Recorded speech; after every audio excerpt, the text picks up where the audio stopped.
애쓰다 지친 나와 당신을 위해 무엇을 해야 잘 쉬는 걸까? 동남아 리조트에서 선베드에 누워 수평선 위의 뭉게구름을 보는 게 좋은 쉼일까? 유럽의 어느 뒷골목에서 반짝이는 소품을 발견하거나 펍에서 천지인들과 왁자지껄 떠드는 게 좋은 쉼일까? 밭일을 끝낸 후 흙두성이 손을 씻고 감자전과 막걸리를 마시는 건 어떨까? 비를 피해 들어간 카페에서 유자차를 마시며 창밖 풍경을 바라보는 것은 어떨까? 무엇을 해야 잘 쉬는 걸까? 친구가 나에게 물었다. 느닷없는 전화였다. 대학교 졸업 이후 수년간 왕래가 없는 사이였다. 서먹할 만도 낯설을 만도 한데 그녀는 전화를 붙들고 한여름 소낙비처럼 말을 쏟아냈다. 목소리는 다급했고 눅눅했다. 그녀는 회사에 있으면 심장이 빨리 뛰고 손발이 차가워진다고 했다. 공기가 갑갑하여 견딜 수가 없다 했다. 자꾸 눈물이 쏟아진다 했다.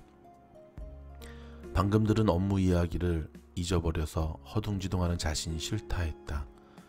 그녀는 회사를 그만두고 싶었다. 그러나 그만큼 퇴사가 두려웠다. 회사에서 점점 망가지는 느낌이지만 회사를 그만두고 나면 완전히 망가질까봐 겁났다. 도망치듯 그만두고 나면 아무것도 못한 채 무기력하게 누워있다가 다시 사회생활로 돌아가야 할까봐 두려웠다. 다시 돌아갔을 때 어딘가 하자가 있다는 듯이 사람들이 수근거릴까 두려웠다. 그녀는 누군가에게 불안을 털어놓고 싶었고 나를 부여잡았다. 다른 친구에게서 내 이야기를 들었으리라. 나는 퇴사하여 오래도록 쉬다가 다시 회사에 다니기 시작한 참이었다. 그녀는 나의 쉼을 궁금해했고 답을 찾고 싶어했다. 하지만 내가 할 수 있는 건 무심한 말 몇 마디 뿐이었다. 나는 오래 쉬면서 많이 좋아졌어. 그녀는 되물었다. 나도 쉬면 나아질까? 무엇을 해야 잘 쉬는 걸까? 그냥 쉬면 돼. 몸이 하고 싶은 대로 하겠네도. 무언가 쥐어짜서 하려고 하지 말고. 그녀는 당장 쉬어야 할 상황으로 보였지만 나는 단호하게 말하지 못했다. 저마다 처한 현실이 다를 테니까. 누군가는 쉬면서 기력을 회복할 수도 있지만 누군가는 쉬면서 무기력하게 침잠할 수도 있다. 누군가는 쉴 수 없는 상황일 수도 있다.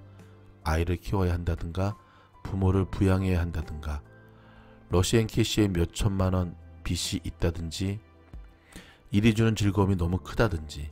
나는 그녀의 사정을 정확히 알지 못했고 섣불리 말을 하기가 조심스러웠다. 주제넘은 조언인 것 같아 말을 머금었지만 진짜 하고 싶은 말은 따로 있었다. 쉼은 너를 망가뜨리지 않아.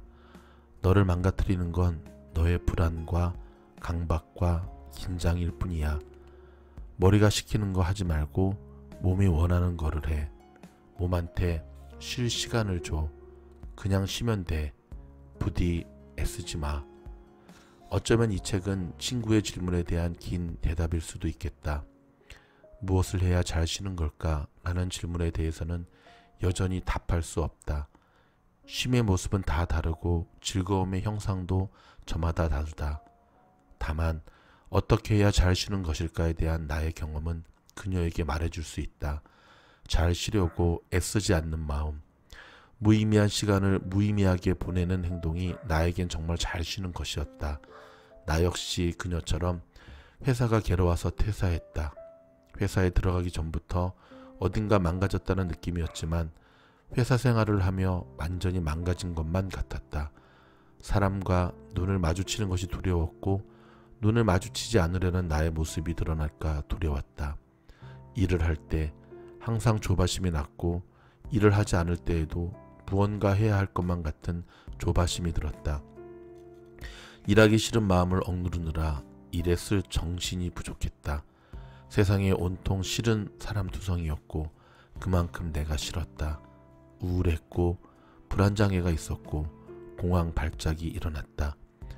회사를 그만두고 쉬면서 나는 정말이지 잘 쉬고 싶었다. 구겨진 마음을 펴고 싶었고 빨리 회복하고 싶었다. 이런저런 계획을 세웠고 답이 될 수 있는 말을 찾아다녔다. 그러나 그런 행동과 마음은 답이 되지 못했다. 마음에 깨달음을 주는 말은 세상에 많았지만 읽었을 때 잠깐 위안을 줄 뿐이고 말이 자취를 감춘 자리에 남은 마음은 여전히 괴로웠다. 한참을 쉬다 보면 나아진 듯하다가도 어느 순간 다시 괴로웠다. 오래 쉬면서 겨우 한 가지 깨달은 사실은 애쓰는 만큼 쉼은 수렁이 빠진다는 것이다.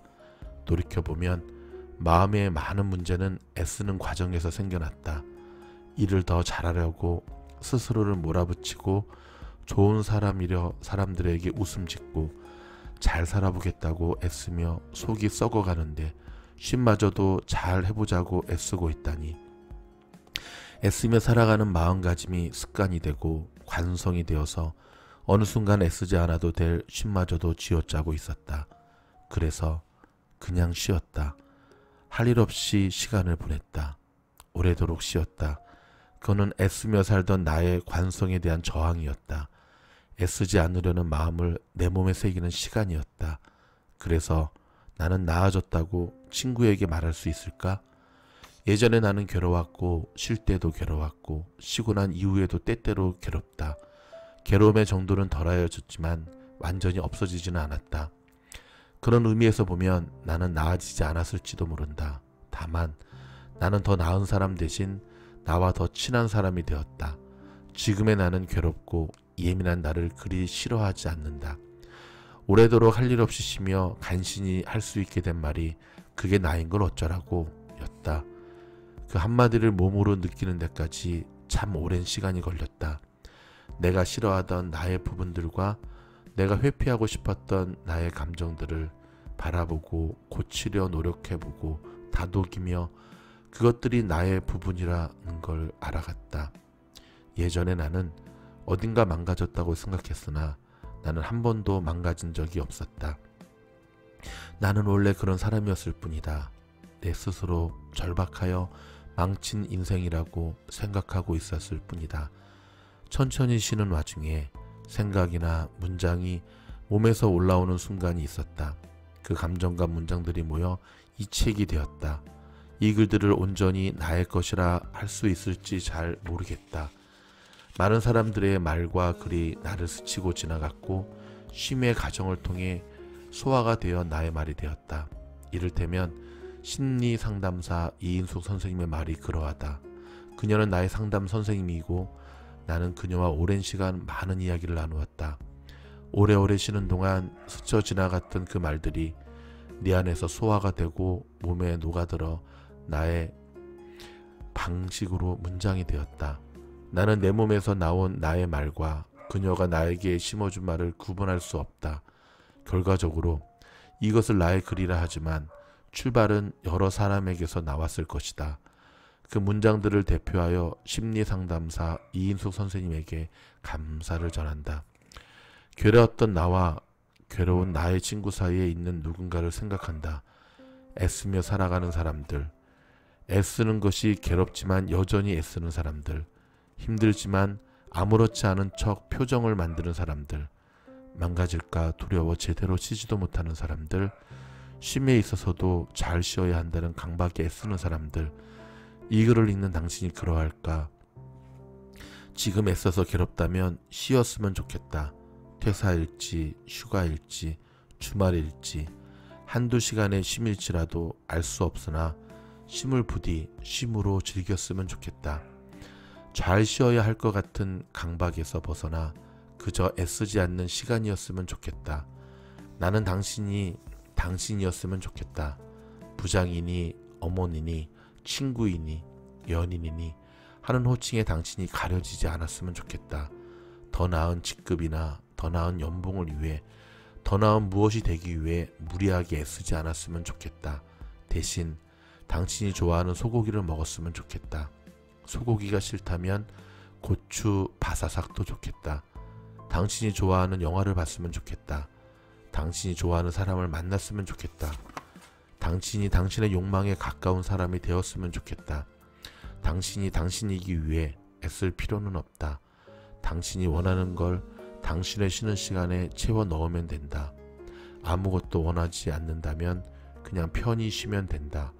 무엇을 좋아하는지 모르겠다면 그 쉬는 시간에 당신이 좋아하는 것은 무엇일지 차근차근 경험해 보면 된다. 그렇게 쉬며 당신이 당신과 가까워졌으면 좋겠다. 적어도 나는 그러했다.